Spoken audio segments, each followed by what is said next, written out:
এগুলা কিসের তুলা? বিছনা তুলা, বিছনা জোরে বল কথা। বিছনা তুলা।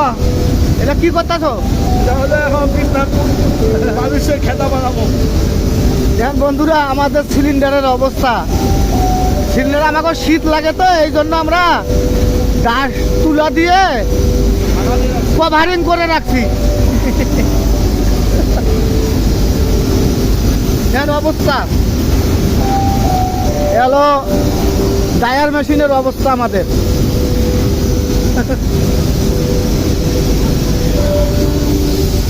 শরীফুল, তুমি কি করো?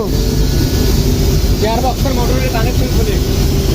ও, গিয়ার বক্সের মোটরের নামায়া পরে চাকা চেঞ্জ করা হবে। মানে চাকা বাইর করবে, এই জন্য মোটরটা খোলার লাগছে। আচ্ছা আচ্ছা, খোলো।